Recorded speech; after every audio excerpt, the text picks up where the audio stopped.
Hello everyone, कैसे हैं आप लोग। इजी कुकिंग विद बॉबी में आप लोगों का बहुत बहुत स्वागत है। आज मैं गोभी की एक नई रेसिपी लेकर आई हूँ, बहुत डिफरेंट और बहुत लाजवाब। कहते हैं ना, गोभी एक स्वाद अनेक, वही बात है।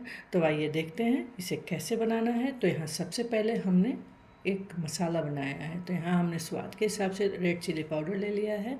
आधी चम्मच हमने हल्दी पाउडर डाल दिया है। आधी छोटी चम्मच हमने भुना जीरा पाउडर डाल दिया। एक छोटी चम्मच हमने डाल दिया धनिया पाउडर। इसके साथ ही आधी छोटी चम्मच गरम मसाला पाउडर और कलर के लिए हमने कश्मीरी रेड चिली पाउडर डाल दिया है। आप चाहें तो इसे स्किप कर सकते हैं। साथ में हमने डाल दिया है स्वाद के हिसाब से नमक। नमक यहाँ हमने थोड़ा ही लेना है, क्योंकि गोभी को हमने गर्म पानी में जब डाला था ना, तो उसमें थोड़ी सी नमक भी हमने ऐड करी थी। और यहाँ हमने एक बड़ा चम्मच अदरक लहसुन का पेस्ट डाल दिया है और 2 बड़ा चम्मच सरसों का तेल डालकर इसे अच्छी तरह से मिक्स कर लिया है। मसाला थोड़ा थिक लग रहा है, तो हमने यहाँ पर 2 टेबल स्पून इसके अंदर पानी भी डाल दिया है। अब ये मसाला तैयार हो गया है और गोभी जो हमने गर्म पानी में अच्छी तरह से डालकर थोड़ी देर के लिए छोड़ दिया था, उसे इसके अंदर डालकर अच्छी तरह से मैरिनेट कर लेना है। अगर आपके पास टाइम हो तो 10 मिनट के लिए मैरिनेट कर ले, नहीं तो आप तुरंत भी बना सकते हैं। तो चलिए नेक्स्ट प्रोसेस की तरफ चलते हैं। तो यहाँ हमने कर लिया है पैन को गरम, उसमें डाल दिया 2 टेबल स्पून तेल और आधी छोटी चम्मच हमने डाल दिया है जीरा।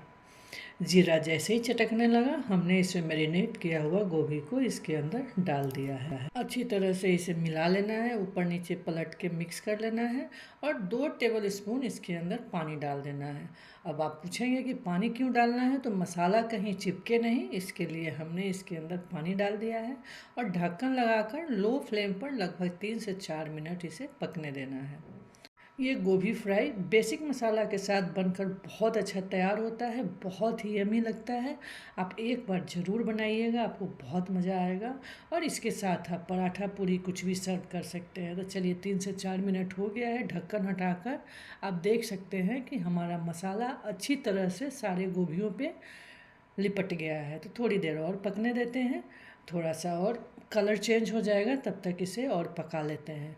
तो 3 से 4 मिनट और पकने देते हैं। फिर से ढक्कन हटाकर आप देख सकते हैं कितना बढ़िया सा कलर आ गया गोभी में और खुशबू बहुत अच्छी आ रही है।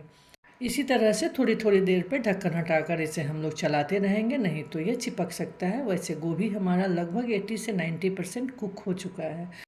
तो एक बार और ढक्कन लगाकर पकने देते हैं। तो जब तक ये पक रहा है, आपसे एक छोटी सी रिक्वेस्ट, अगर आप मेरे चैनल पर नए हैं तो प्लीज़ इसे सब्सक्राइब ज़रूर कर लीजिएगा। तो चलिए अब इसके अंदर ये 2 से 3 हरी मिर्च को बीच से काट कर डाल देते हैं। इससे इसका स्वाद बहुत अच्छा आता है। तो ढक्कन लगा दिए हैं ताकि थोड़ी सी हरी मिर्च सॉफ्ट हो जाएगी। अगर आपको वीडियो पसंद आती है तो प्लीज़ इसे अपने दोस्तों के संग शेयर ज़रूर कीजिएगा। साथ में कमेंट करना बिल्कुल नहीं भूलिएगा।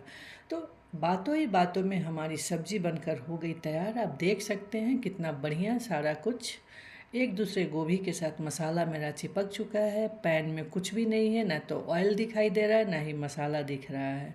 तो चलिए कुछ सेकेंड के लिए एक बारी और ढक्कन लगा देते हैं ताकि और अच्छी तरह से ये कुक हो जाए।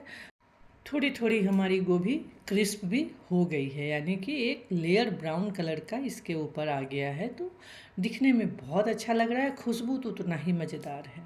आलू गोभी की सब्ज़ी या यूं ही गोभी की सब्ज़ी तो आप सबने बहुत बार बनाई होगी। एक बार इस मेरे तरीके से बनाकर ज़रूर देखना, आपको बहुत मज़ा आएगा।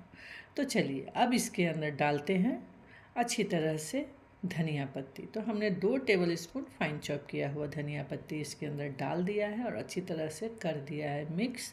अब बारी है इसे सर्व करने की, यानी कि सर्विंग बोल में ट्रांसफ़र करने की। तो चलिए सर्विंग बोल में इसे ट्रांसफ़र करते हैं। तो देखा आपने कितना लाजवाब गोभी की ये रेसिपी बनकर तैयार हो गई है। आप एक बार खा कर देखना, आप बार बार बनाना चाहेंगे। तो देरी किस बात की है, आप भी बनाइए और इन्जॉय कीजिए अपने फैमिली एंड फ्रेंड के साथ। हमारी मुलाकात फिर होगी बहुत जल्द एक नई रेसिपी के साथ। तब तक के लिए bye bye, take care, happy cooking.